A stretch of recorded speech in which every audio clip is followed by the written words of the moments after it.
ৰ'দত জ্বলি মৰে মই কিয় আহিলো ভৱে অজ্ঞান হোৱা। হজ যাত্ৰীক শুভেচ্ছা প্ৰদান নাজিৰাবাসীৰ।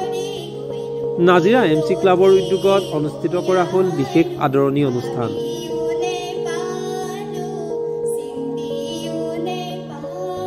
অসমৰ বিভিন্ন স্থানৰ পৰা লোকসকল হজৰ বাবে মক্কালৈ যাবলৈ সাজু হৈছে।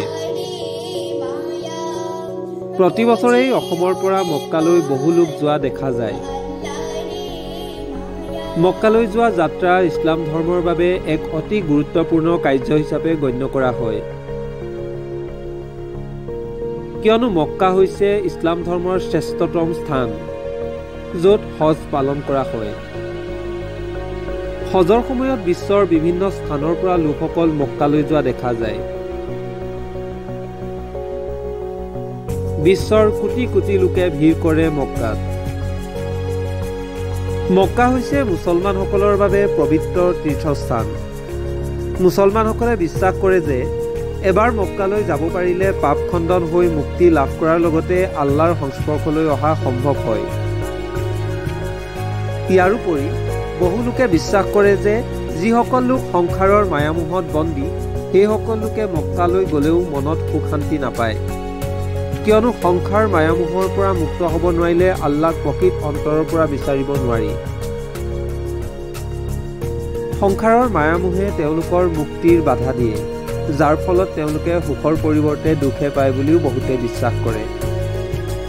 বিশ্বৰ বিভিন্ন প্ৰান্তৰ লগতে আমাৰ দেশৰ অসমৰ পৰাও মক্কালৈ যাবলৈ সাজু হৈছে। শিৱসাগৰ জিলাৰ নাজিৰা সমজিলাৰ পৰাও বহুকেইজন ব্যক্তিয়ে মক্কালৈ যাবলৈ সাজু হৈছে। নাজিৰা সমজিলাৰ সৰ্বমুঠ 25জন হজযাত্ৰীয়ে মক্কালৈ যাত্ৰা কৰিব। মক্কালৈ যোৱাৰ পূৰ্বে প্ৰতিজন হজযাত্ৰীক নাজিৰা MC ক্লাবৰ উদ্যোগত আদৰণি জনোৱাৰ লগতে তেওঁলোকক একোখনকৈ গামোচাৰে সন্মান জনোৱা দেখা গৈছে।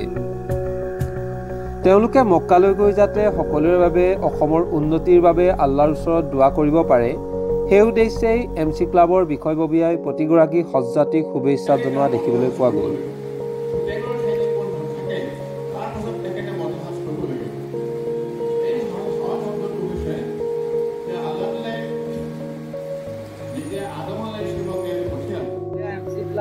উদ্যোগত পৰম্পৰাগতভাৱে আমি কি হজযাত্ৰী আদৰণি অনুষ্ঠান অনুষ্ঠিত কৰোঁ। আমি এই আদৰণি অনুষ্ঠান অনুষ্ঠিত কৰিলোঁ। ইয়াত আমি দেখিলোঁ, আমি যিসকলক আমন্ত্ৰণ জনাইছিলোঁ, যিসকল হজযাত্ৰীক আমি আমন্ত্ৰণ জনাইছিলোঁ, খুব উৎসাহেৰে আমাৰ মাজত আহিলে, তেখেতলোকে আমাক সহযোগিতা আগবঢ়ালে। সৰ্বমুঠ নাজিৰা সমজিলাত 25জন হজযাত্ৰীক পবিত্ৰ মক্কা শ্বৰীফলৈ যাব, সেই আমি সকলোকে আমন্ত্ৰণ জনাইছিলোঁ। সকলোৱে উপস্থিত হ'ল আৰু খুব সুন্দৰভাৱে আমাৰ এই অনুষ্ঠানটো সাফল্যমণ্ডিত হ'ল। তাৰ পাছত আমি সকলো অসমবাসীৰ কাৰণে, গোটেই বিশ্ববাসীৰ কাৰণে, আমাৰ নাজিৰাবাসীৰ কাৰণে সমূহীয়া দোৱা কৰা হ'ল। আমি ভাবোঁ যে তেখেতলোকে যিধৰণে আমাৰ অসমবাসীৰ উন্নতিৰ কাৰণে দোৱা কৰিছে, তেখেতলোকৰ দোৱা নিশ্চয় আমাৰ মহান আল্লাহ পাকে কবুল কৰিব। আৰু তেখেতলোকক আমি এটাই দোৱা কৰিছোঁ যে হজৰ কাম কৰোঁতে বৰ কষ্ট হয়, সেই কামখিনি যাতে তেখেতলোকে সফলভাৱে কৰিব পাৰে, তাৰ কাৰণে আমি আল্লাহৰ ওচৰত, মহান আল্লাহৰ ওচৰত দোৱা কৰিছোঁ। আৰু তেখেতলোককো আমি অনুৰোধ জনাইছোঁ যাতে আমাৰ কাৰণে মক্কা শ্বৰীফলৈ গৈ তেখেতলোকে আমাৰ কাৰণে দোৱা কৰে। আৰু আমি ভাবিছোঁ যে আমি যি উৎসাহেৰে এই অনুষ্ঠানটো অনুষ্ঠিত কৰিছোঁ সেইটো সফল হ'ল। সেই অনুষ্ঠানটো অনুষ্ঠিত কৰাৰ ক্ষেত্ৰত আমাৰ ক্লাবৰ প্ৰত্যেকগৰাকী মেম্বাৰে যথেষ্টখিনি সহায় সহযোগ কৰিলে, তাৰ কাৰণে আমি ধন্যবাদ জনাইছোঁ। বিশেষকৈ আমি হজযাত্ৰীসকলক সেইকাৰণে ধন্যবাদ জনাইছোঁ যে তেখেতলোক অহাৰ কাৰণে আমাৰ অনুষ্ঠানটো সাফল্যমণ্ডিত হ'ল।